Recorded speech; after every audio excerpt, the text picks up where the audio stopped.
jemput? Kemana aja kamu?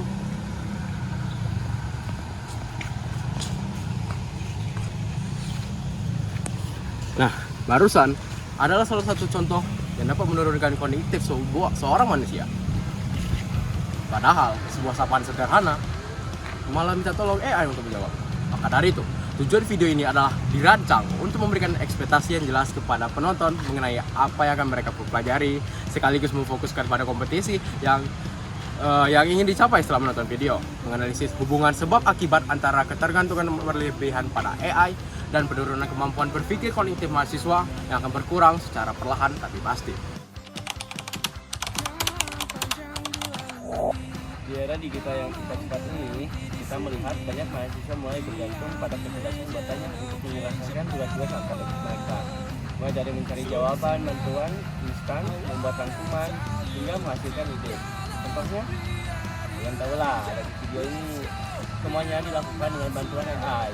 Namun, ketergantungan yang berlebihan ini tanpa disadari dapat mengurangi kemampuan berpikir mahasiswa, seperti kemampuan menganalisis, memahami secara mendalam, dan berpikir kritis. Jika hal ini terlangsung, bukan hanya kualitas pembelajaran yang menurun, tapi juga kesiapan mereka menghadapi tantangan di dunia nyata yang membutuhkan pemikiran mandiri dan kemampuan mengambil keputusan. Fenomena inilah yang kini menjadi perhatian penting dalam dunia pendidikan.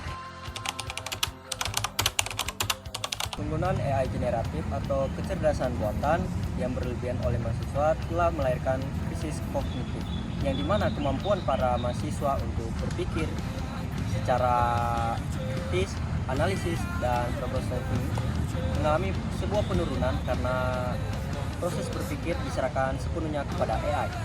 Nah, mahasiswa sekarang tuh cenderung meminta AI dalam memberikan jawaban instan alih-alih berjuang dahulu mencari sebuah solusi. Mengubah pola pikir dari bagaimana saya dapat menyelesaikan solusi ini menjadi AI, tolong berikan saya solusi untuk masalah ini.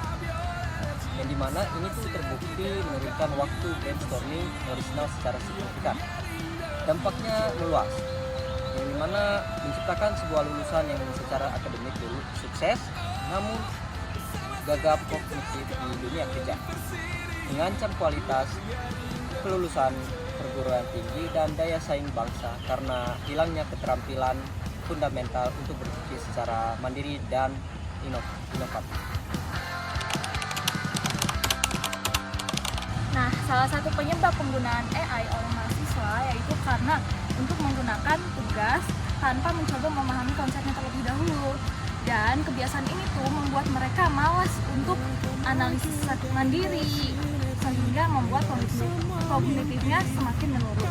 Nah, sementara faktor eksternalnya yaitu sistem pembelajaran yang belum mengatur penggunaan AI dengan jelas, turut memperkuat ketergantungan tersebut. Nah, banyak intuisi pendidikan yang belum memiliki panduan kapan AI boleh digunakan dan bagaimana cara memanfaatkannya dengan benar.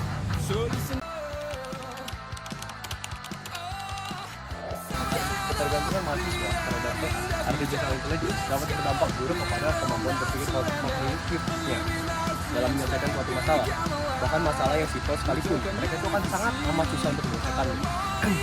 Dikarenakan ketergantungan ini, kebanyakan mahasiswa itu takut untuk mengambil aksi gitu. Jadi mereka bertanya kepada AI dulu, apakah aksi yang mereka ambil ini akan benar atau tidak.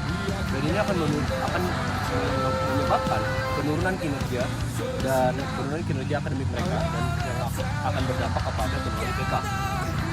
Tapi di balik semua downside yang AI miliki, kita tidak bisa menutup mata kepada dampak-dampak positif yang ditawarkannya. AI jika digunakan secara bijak bisa sangat amat memboost kinerja dan efisiensi kita dalam melakukan suatu pekerjaan. Nah, jadi sebenarnya tuh AI itu tools yang bisa diibaratkan sebagai pisau bermata dua. Kalau kita gunakan secara bijak, ini akan sangat berguna. Tapi kalau kita gunakan secara berlebihan, ini akan berdampak